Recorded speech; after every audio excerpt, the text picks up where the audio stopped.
So let's everybody warm up, get to it. Mathematically, John X was first. Give me a second for the Genesis, Leviticus, Numbers. There we go. Hello.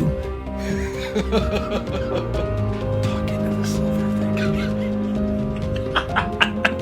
This is James, and this is wine. Boom. And then we can go. Yeah. Good. That's what I know you got it. I think so, yeah. Are we recording right now? Thanks for tuning into Seeker.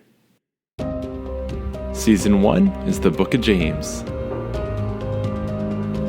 We decided to kick off this podcast with the Book of James because no matter what your background or what your experience is with Christianity or the Bible, this is a very accessible way to understand what it means to be a Christian. So we are, in fact, just three guys talking. This is Daniel, Jesse, and Julian. We are talking about the Book of James. Jesse, say hello. Yo. And Julian, say hello. Hello. Those are the voices, so get used to them. We wanted to talk about the Book of James for a few different reasons, I think. It's a really fascinating book. It's one of my favorites in the New Testament because James he's sort of all over the place, but at the same time, he's talking very directly and very concretely about things that we need to do and ways that we need to think about our faith. And So is James like Jesse James? Who wrote this? The problem is that I've read like 4 different answers to that question. Is it the brother of Jesus? Is James the Just his brother? Is it some other James? Is it I kind of tend toward thinking it's Jesus' brother. Same here. Okay, so there's really 3 main options for the author of James. One is that it was James, the brother of John, and the son of Zebedee. He wasn't believed to have written any scripture by most individuals out there. No one thinks that he did. There's James, the son of Alphaeus, referred to in Mark 15, verse 40, as James the Younger. And then there was the third option, which is James being the brother of Jesus himself. There's several verses that indicate that his brothers didn't believe in him at first. That would include his brother Judas, who most likely ended up writing the book of Jude, and James, among some of his other brothers. What's interesting, though, is that we do seem to learn in other scriptures that after the resurrection, they became quite convinced in the deity of Jesus. And we see that pattern also with Saul, who became Paul, in the conviction of their faith happening when before they were not friendly towards that. So there's many scriptures that show that James actually indeed went on to become a powerhouse in serving and in his faith, and he became highly regarded and was very well known.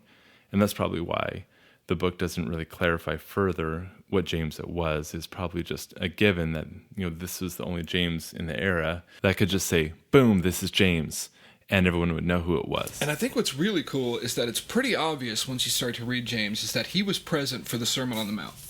However and wherever that was delivered, James is super familiar with the Sermon on the Mount. And he knows, his book follows a lot of those themes that Christ developed when he was giving the Sermon on the Mount. He follows pretty closely to the practical sort of faith, the day-to-day sort of active, living, vibrant faith that Jesus was describing in the Sermon on the Mount. And so whoever James was, he was there from the beginning. He was part of the original ministry. He was there early days.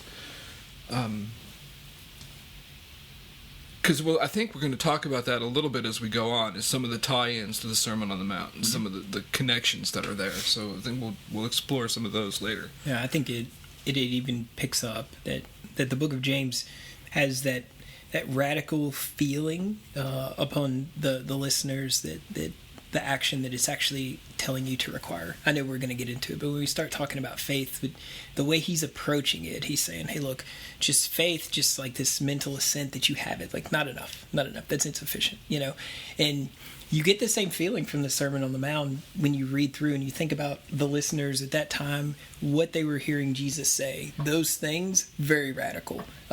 Even after you get off the blessed R's, once you get into the section where he's really looking back at Old Testament and saying, I know you've heard it said, however, this is what I mean. Like very, very radical teaching. And I really think that's what we'll experience as we kind of talk through James. Yeah, that's one of the most fascinating things about the book is the direct relevance. The sort of... Because when Romans says that you have to be not conformed to the world, but transformed to the renewing of your mind, James is giving you directions how to be transformed. Right on. He's giving you instructions how to live your life every single day in the service of Christ and in the service of God and furthering that kingdom and furthering that word and making that a real, active part of your life. Which is huge. It's what it's all about, right? It's how we're supposed to be in this world. And so as we go through this, I'm really looking forward to hearing, to sort of investigating and exploring what it is that we can do in our lives to be better servants for Christ. And I wonder if you can hear that outside. It is really windy. Like, it is super windy out there. I thought there was like an air raid siren for a second. It was the end. Yeah. Cut this podcast. We've got to go underground. Yeah. Who's that coming down in the cloud? Well, this is a great time for a podcast. It's the Lord. It's the Lord. Hey, we were just talking about you. No 1,000 year reign. All right. Yeah. I think people can ease into this, no pun intended, pretty easily, right? Like, people can really get into James very quickly without having to have a big history in Bible and the church and things like that. By verse 3, we're already tackling very tough topics, about how we handle ourselves in adversity. So I think it's a really good book, especially for those who are just picking the Bible up for the first time or very unchurched. I think it's easy to kind of get started with. Do you want to talk a little bit about structure? Dr. Structure? Structure of the book of James? Yeah. The structure of James... It's interesting. ...is very interesting. It's... On the one hand, it's structureless. He's just sort of all over the map. Yeah.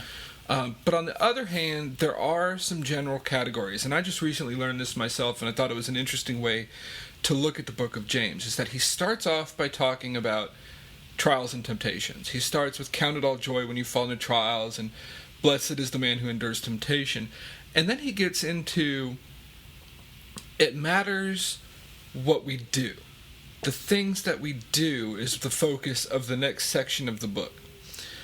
He moves from there into it matters what we say.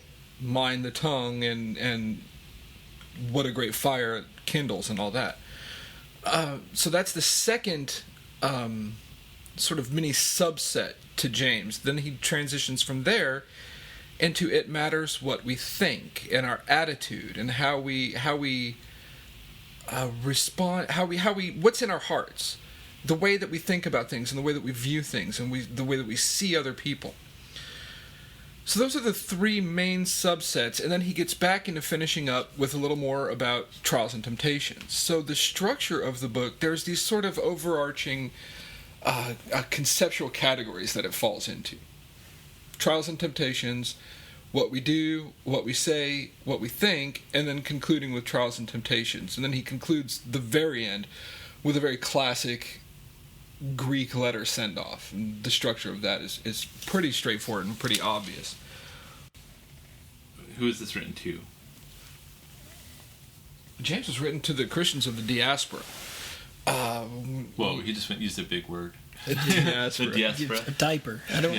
The diaspora Help us. were Jews of the first century who'd moved out of the Holy Land, who had moved out of Israel, and were living, apart. I think James uses diaspora to mean I don't think he's writing specifically to Jewish converts to Christianity. I don't think that's his intended audience. I think he just uses the word to mean, everybody. I'm flipping pages. You can hear that. I'm gonna have to edit. I think you're right. I think when referred to as those of the dispersion, it wasn't necessarily those. It's right. Those who had been scattered, right? Right. And I agree. New King James. These are basically Christians that he's preaching to then. Oh, certainly. Right, yeah. Oh, yeah, it's certainly believers. Right. But I don't think it necessarily implies any sort of cultural background. I don't think it means like you have to have come up in this certain tradition in order to understand what James is saying. James is for everybody. Absolutely. Everyone is going through trials, temptations, and if we go back to, talking about the outline, I like the way that you kind of phrased it, because I think that is a logical progression for how people will deal with trials and temptations. You're going to have a trial and temptation. Things are going to be tough. You have issues that you're trying to work through. And as you try to migrate away from maybe doing some of the things that happen during a trial and temptation, where maybe you fall down on a knee, bad things occur, the first thing you're going to stop doing the thing, right? That's easiest to do, I'll stop murdering people because that's easier, right? Then I'm going to... I have that one covered. Yeah, well, yeah. So you're good, yeah, right? Good. See? And then the next thing is I'm going to try to work on what I say, right? I'm going to be quick to hear, slow to speak, slow to wrath. Like, I'm going to stop. And then the very last piece, like the most difficult part, right, past the tongue, is then how do I control how I think about these things? This thinking is what then will trigger the action to get me back in the game. Like, how do I do that? So it's very logical for anyone of any persuasion to be able to pick it up and go, yeah, this is for me, So I really like the way that you pointed that out, Julian. I think that's really important, not just for considering James and considering what he has to say, but for anybody looking to make any sort of change in their life, any sort of behavioral modification, to use a really weird sounding phrase. I want to be behaviorally modified. That just makes me think of electric shocks and Clockwork Orange. Awesome. And that's James in a nutshell. Clockwork Orange. I think our first podcast is over. We've done it. All right, so boom, right out of the gates, he hits us with heaviness right out of the gates. Count it all joy, my brothers, when you meet trials of various kinds. That's just interesting. Why do you think he sets the book up? And this is just a general question. Why do you think he sets the tone of the book right out of the gates with this? I think it's in the word when. He doesn't say if you fall into trials. He says when you fall into trials. That's gonna happen. It's like Jesus said in John 15. In this world you will have tribulation. It's coming. Everybody deals with trials. Everybody deals with struggles. Christian, non-Christian, atheist, agnostic. People struggle. It happens. And what James is trying to say is, when it happens, here's what you do. Here's how you think about it. Here's how you approach those trials. Count it all joy. What are you talking about, James? Count it all joy. That doesn't make any sense. But he's about to explain how we do that. He's about to tell us how to count it all joy and the reasons for doing that. But starting it off that way, I think, is because trials happen. They happen to everybody all the time. And it's one of those, it's just part of being alive in a fallen world, right? Struggles are going to come. Trials are going to come. Difficult times are going to happen. And they take all different forms and shapes. Okay, so I just wanted to step out real fast and talk about the types of trials that these early Christians would have been going through. They were not first world problems that they were facing. The early Christians were being persecuted. They would have known people that would have been killed. They would have been had loved ones that had terrible things happen to them. And so it's this level of significance that they were facing when it came to their trials. And James isn't specifically talking only about that type of trial, but that was certainly a large part of what that audience would have understood. So I just wanted to put the whole spectrum of the types of trials that they had into context. Yeah, and so in verse 1 where he starts out and he says, I'm a bondservant of God. Like, I'm a servant of God. I'm a slave to the rule and the authority and the kingdom. Like, when he starts it out like that, he's actually even telling us right off the bat that what he is concerned about or should be concerned about is joy, not his happiness. Like, he's starting it out right there by saying, look, I take a knee to everything I want to do, and I'm 100% laying myself down. Then he gets into what it seems like a crazy statement, count it all joy. So he kind of tells us from the beginning, to your point, that he's looking at something else besides like this surface temporal happiness. We're already going happiness and joy. Let's do it, right? He goes ahead and tells us that I'm not as concerned about my happiness. I am concerned about joy, something that has an eternal piece to it, you know. And then once you consider the fact that he's saying I'm a servant of God, like that is my level of humility. That's what I want to do. Then this what he will say then is like very radical. It makes sense, right? As happiness is so dependent on what happens, and it's so conditional, and it's so fleeting, because if you're happiness is a temporary emotional state, whereas joy is, like you both said, and said it really well, it's a spiritual state of being. A joyful person can be happy quite frequently. Happiness and joy aren't mutually exclusive, but joy comes from understanding something on a much deeper level than surface temporary fleeting happiness does. Well, and also it seems like he's talking about, it's not joy in the moment of the trial. It's not like this deep feeling of gratefulness or this deep feeling of joy because of the outcome of the trial, right? Which is the testing of your faith produces steadfastness. And then it says, and let steadfastness have its full effect, that you may be perfect and complete, lacking in nothing. So that's where the joy comes in. See, you skipped the very first word of verse 3. James 1, chapter 3. What's the very first word? For? You have a weird translation. Knowing? Knowing. Oh, for you know. Yeah, it's the knowing that these things happen. And I think that's what James is calling us to, is an understanding of the deeper spiritual realities and an understanding of the deeper spiritual interplay that's happening in our lives. I think, Jesse, you were saying that maybe we don't have the joy in the middle of it, or maybe it's at the end, but I don't know. I struggle with that part too, because when I think about Paul in 2 Corinthians, he was talking about the fact that he had a thorn in the flesh, and he would like very much for the Lord to remove that and kind of make a change in him so that he could move forward. And it's kind of my thinking that he thought that he could be a little better, or maybe even more productive if it wasn't there. But Jesus says that my grace is sufficient for you. And in essence, he says, my grace is sufficient for you, and where you are weak, I am strong. Like, my strength will amplify in all your weaknesses. So it's almost like, as Paul looked in his life and he could see where there were divots and there were issues and there were trials and there were tests and he was struggling, the Lord just kind of filled in all those gaps.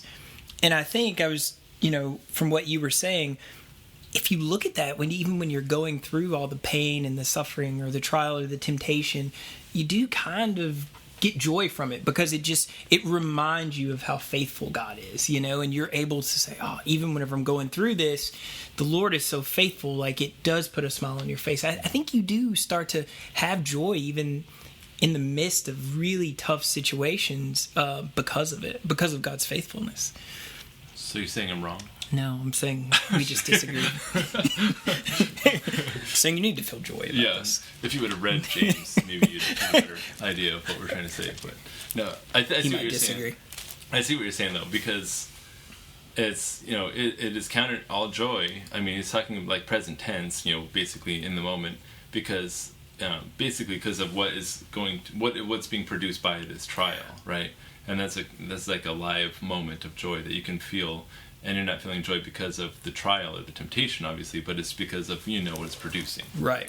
Your perspective, and I go back to him being a bondservant, and maybe we'll get into more of, just being the servant and servant's mentality, but it's one that has a totally different perspective than the world. And it's very hard. I mean, it does take itself from really being a newborn person in Christ to a very spiritually mature person, to which I'm not, and maybe this guy is, right? So, but we're stepping up the mountain, and we're slowly getting there. And I think that's the other thing James calls you out to say is, like, just understand that wherever you are, like, the Lord's still going to take you to the next step. And it takes a lot of that to be able to accept some of these things that he's saying. That's a fantastic point, is that these things, you're not going to nobody's going to wake up tomorrow morning and be like, I get it. I can count it all joy every single time something bad happens to me. That's completely unrealistic. It's hard. Yeah. And it's absolutely a work in progress. I mean, everyone is a work in progress. I'm certainly nowhere near that level of being able to just look at a struggle and say, you know what, it's going to be okay. I deal with struggles all the time. And sometimes you get bogged down, and sometimes you get lost, and it's not easy to see the way out. Which is another reason why I think when James says, keep in mind, know what the end is. Because sometimes that end is impossible to see. Right. And sometimes, like what happened with Paul, the end is not what you want it to be. You get a negative outcome. Mm-hmm. I think of Paul writing in the first verse of Philippians, where he says, he's in chains, he's a prisoner, and there are people outside of the jail preaching Christ for all the wrong reasons, and people are bad-mouthing Paul, and he's locked up, and Paul says in Philippians chapter 1 and verse 18, all these things are going on, and Paul says, what then? Only that in every way, whether in pretense or in truth, Christ is preached, and in this I rejoice. So with everything that was going on in his life, Paul could look at the outcome of that trial. He could understand that there was a spiritual reality happening at the same time. And that spiritual reality was Christ being preached. I pray that one day I'll get to that point. That would be, I think, that would be the fruition of what James is telling us here. But it's sufficient for me now to be able to say, I can go to James chapter 1 and try to maybe remember to read this and to think about it when I'm struggling. Mm-hmm. I think that's the first step. I think that's where everybody's launching point is. Yeah. Is just, if I can remember to think about that, then the next time I go into a trial, maybe that gets a little easier, and I get a little deeper understanding. And then maybe the next trial after that, things comes a little quicker. Mm-hmm. It's always a learning process, and it's always we're stepping up the mountain. None of us is at the top. We're all on the journey together. And, whatever resources we have at hand, be they James, be they one another, be they a friend or a spouse or, a preacher that we know, anybody we can talk to, any resource that we can come to, I think is helpful and beneficial. And I hope that this may be that sort of benefit.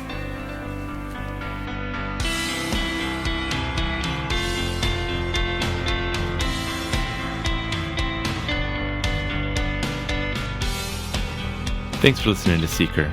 Find us at seekerpodcast.com. Visit our website to find information about the Seeker Project. Also check out our blog and other information that we have there as well. Thanks, guys and gals. Have a good one.